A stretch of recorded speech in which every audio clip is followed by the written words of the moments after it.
नमस्कार। आप देख रहे हैं मजदूर बुलेटिन। कांडला पोर्ट के जेटी नंबर 3 पर एक गंभीर औद्योगिक हादसे का मामला सामने आया है।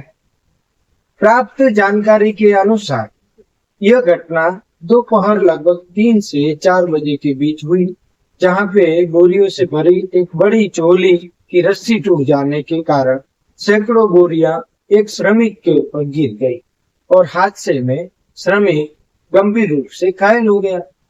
श्रमिक, जिसका नाम रंजित कश्यप और पिता का नाम धनीराम, जो मैनपुरी उत्तर प्रदेश से है। श्री कच्छ जनरल मजदूर संघ को जब इस घटना की सूचना प्राप्त हुई तो संगठन ने सबसे पहले पोर्ट प्राधिकरण से संपर्क किया, पर पोर्ट द्वारा ऐसी किसी भी घटना की जानकारी होने से इनकार किया गया।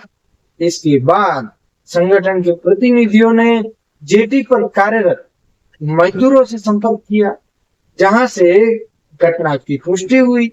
प्रत्यक्षदर्शियों के अनुसार साथी मजदूरों ने घायल श्रमिक को बोरियों के नीचे से निकाला और गंभीर अवस्था में अस्पताल पहुंचाया।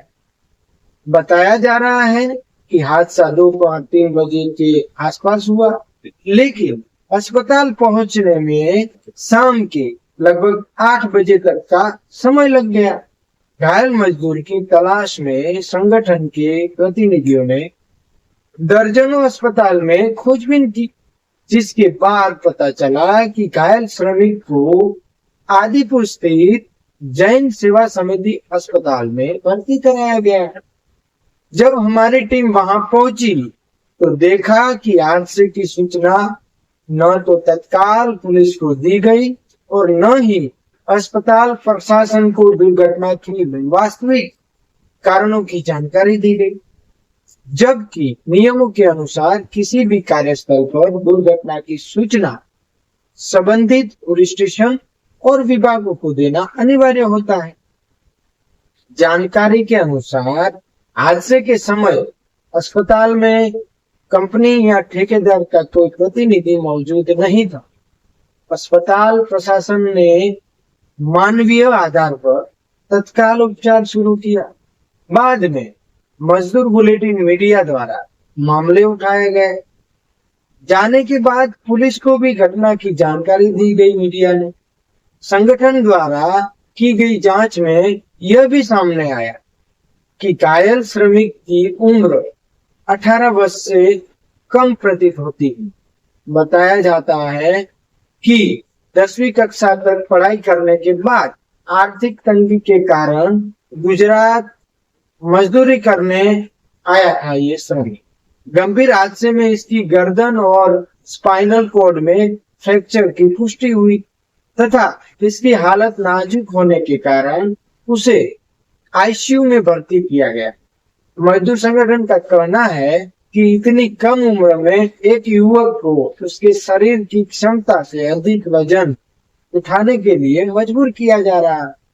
वहीं संगठन द्वारा ठेकेदार और कंपनी से संपर्क कर पीएफ, ईएसआई, बीमा और अन्य कानूनी सुविधाओं के संबंध में जानकारी मांगी गई, लेकिन संतोषजनक जवाब नहीं मिला और उन्होंने साथ में यह भी कहा कि बोरी लाइन के मजदूरों का पीएफ ही नहीं कटता। वहीं घायल मजदूर के परिवार से संपर्क करने पर परिवार डरा और सहमा हुआ नजर आया। परिवार का आरोप है कि इतनी बड़ी घटना के बावजूद उन्हें समय पर सूचित नहीं किया गया और न ही परिवार के किसी सदस्य को तत्काल बुलाया गया ताकि मजदूर को मोरल सपोर्ट मिल सकता। मामले में जय महाकाली एंटरप्राइज के ठेकेदार राहुल वर्मा से संपर्क करने का प्रयास किया गया, लेकिन संगठन का कहना है कि मजदूरों के अधिकारों और कानूनी जिम्मेदारियों पर चर्चा करने की बजाय संगठन के प्रतिनिधियों पर ही नशे में होने जैसे आरोप लगाए गए। तो हम अपने सारे मेडिकल टेस्ट देने को राजी हैं, पर इससे पहले प्रश्न यह खड़ा होता है कि ड्राई एरिया में हमारे लिए दारू लेकर आया कौन, इसकी भी आप जांच करवाइए। हम हर सहयोग के लिए तैयार हैं। अब सबसे बड़ा सवाल यह है कि यदि कार्यस्थल पर इतना गंभीर हादसा हुआ तो इसकी सूचना संबंधित विभागों और पुलिस को समय पर क्यों नहीं दी गई। घायल मजदूर की सुरक्षा, बीमा, पीएफ और अन्य कानूनी अधिकारों की जिम्मेदारी कौन लेगा।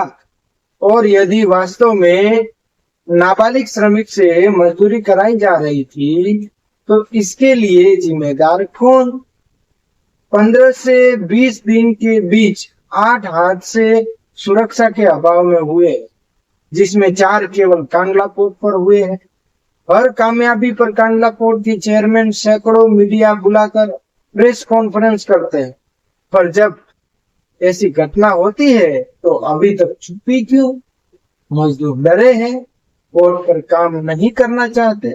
उनका कहना है कि हर अवार्ड पोर्ट अथॉरिटी लेती है और मजदूरों का क्या।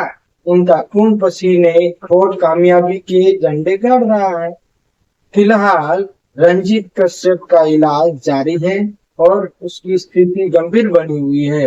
हम लगातार वहां बने हैं। साथ ही कॉन्ट्रैक्टर की तरफ से फिलहाल इलाज का खर्चा मुहैया कराया जा रहा है।